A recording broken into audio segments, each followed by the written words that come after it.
last thing I want to talk about quickly in the last slide is kind of what to think about in terms of, how do you know if you've been successful?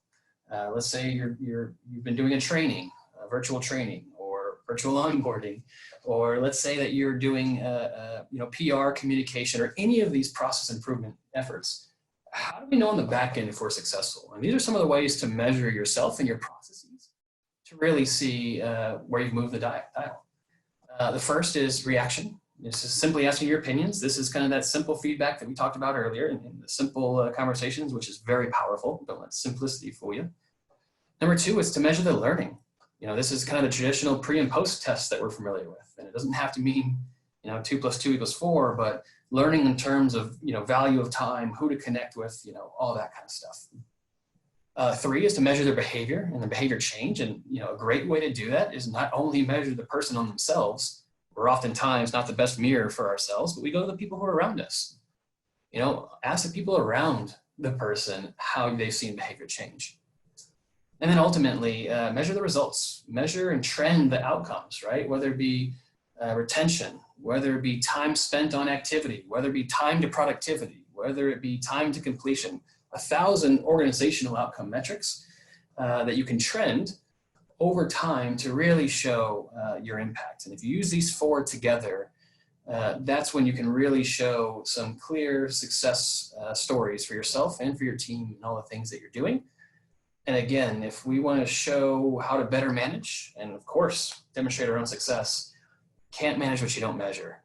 And things like culture and psychological safety are going to be those things that really make sure that we can withstand any storm, much less virus. So in terms of that, and I know, you do a lot of technology and technology training, and does any of this resonate with you, Nick, or anybody else in the group?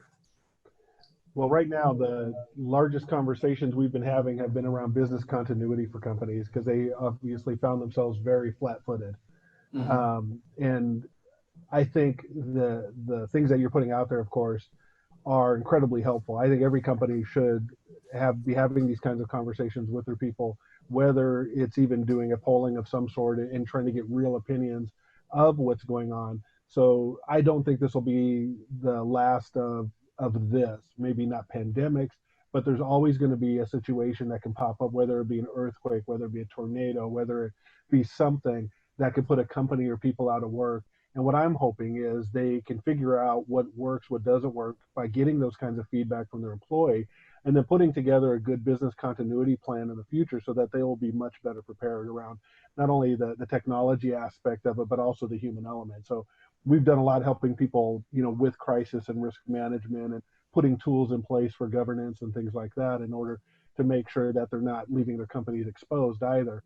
But on the other end, you can't forget the human element of it. So I'm hoping a lot of companies see this as a wake-up call to create those paths, if you will, for companies and for employees to not only be able to work at home more successfully, but keep the company going without skipping a beat. I think that starts with this, and right now is the perfect time to enact, going through your employees and kind of figuring out where they're at with things, emotionally checking in with them, and understanding what they could have done better, go forward.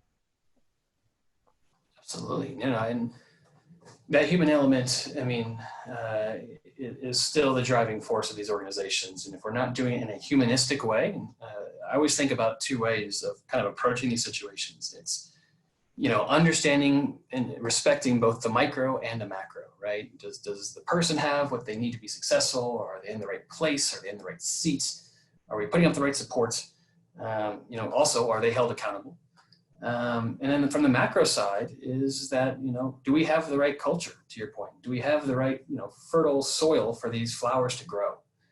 And if you're not mindful of both sides of that and measuring both sides of that, it's really hard to understand the impact they have on each other. And it's an ecosystem, of course. So, as we think about, any of these measurements or best practices, I, ended 5 minutes early, which is actually way later. So thanks for helping me out there, Nick. Anything that y'all are seeing or any questions that you have on kind of shaping this new normal or how to use analytics and data, or what are the things that we care about in terms of, during and post-COVID?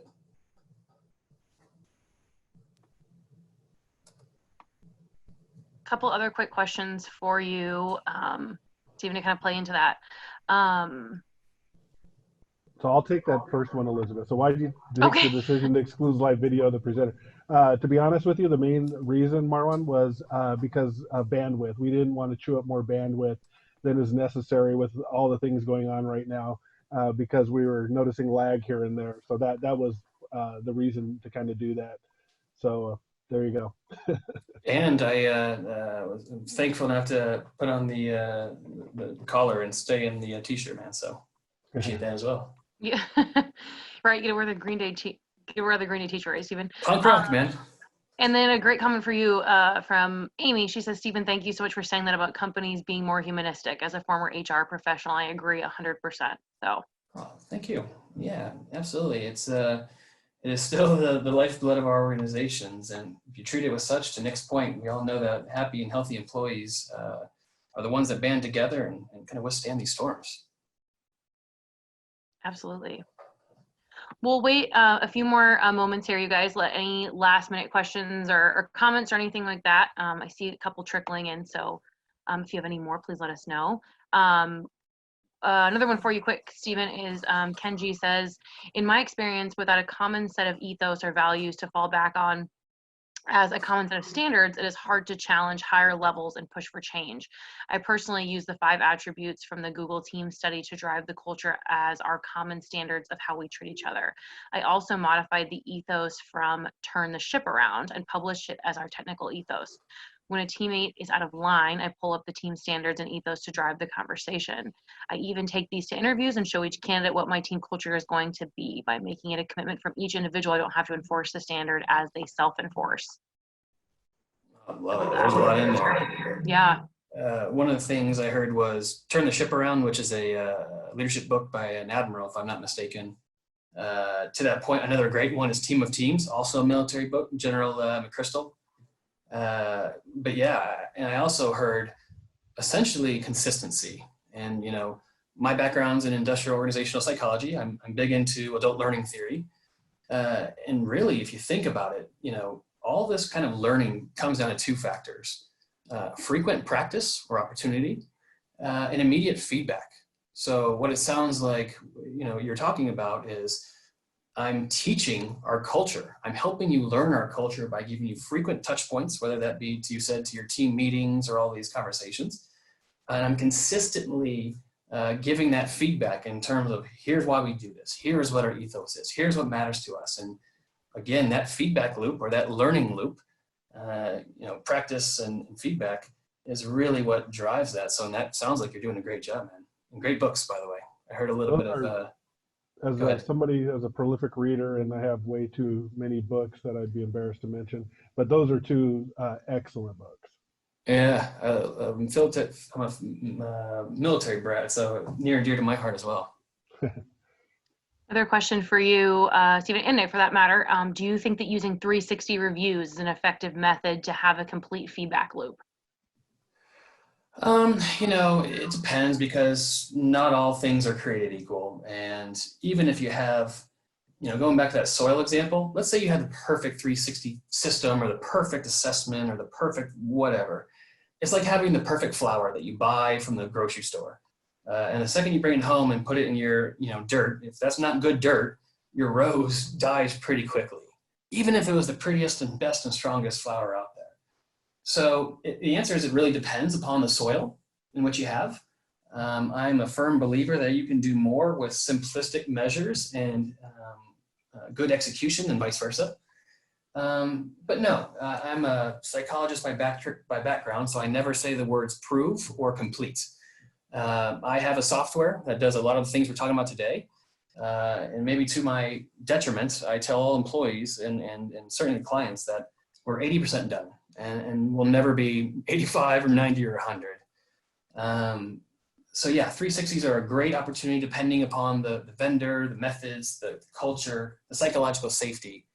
But without understanding and measuring those first pieces, what is our culture? We talk about culture all the time, but if you don't measure it and you can't define it, it's really hard to know if you have, you know, fertile soil. So the answer to that question to me depends upon some of those more foundational measures of your organization and your people, and then we'll create processes to match. Yeah, I'll take the psychological safety aspect of that, where I think 360-degree reviews can be okay. I think it depends on the size of the teams, for one, especially if they're seeing feedback that was given to them. Because I've seen within companies, if you're a manager and you have 4 people on your team, are those 4 people going to be honest if they know the manager is going to see those exact comments? Or, as opposed to a team of 25 people where it's a little bit easier to be, anonymous, if you will. I think some of it depends on the way that they're set up, to your point, Stephen, of course, the culture. But it just depends on how they're set up. And I think some of it depends on the size of the teams, because some of it, I think, falls right into that psychological safety piece. Absolutely. Absolutely. Well, you guys, with that, Stephen, do you have anything, or Nick, have any other closing comments or anything that you'd like to leave us with? No, I just want to thank Stephen again. I really appreciate you doing this for us. I hope Yes. all the attendees, I hope you got something out of it, some good takeaways for you. So with that, I really appreciate it, Stephen. Yeah, Stephen, thank you so much. Appreciations on my end, and thanks for anybody for sticking around to hear my meandering thoughts. Absolutely. Well, you guys, for those of you guys that attended today, we want to, of course, thank Stephen so much for putting this on for us, and then also thank all of you guys for attending. We always appreciate it. Our goal here is we try to have a Q&A session, also do a webinar once a month with ATC. So please keep looking out for those communications from us to be doing those on a monthly basis, especially with this kind of new world we live in. I am also going to leave my information below. So if you have any questions, comments, concerns, feedback for myself, for Stephen, for Nick, please feel free to shoot me an email. I would love to hear from you. And if it's for Stephen or Nick, I'd love to get that into the right hands and have them get back to you as well. So I'll leave that at the bottom for you guys. And yeah, let me know. But again, thank you guys all so much for being here. And we'll hopefully see you in the coming few weeks. Everyone stay safe and healthy, and thank you again.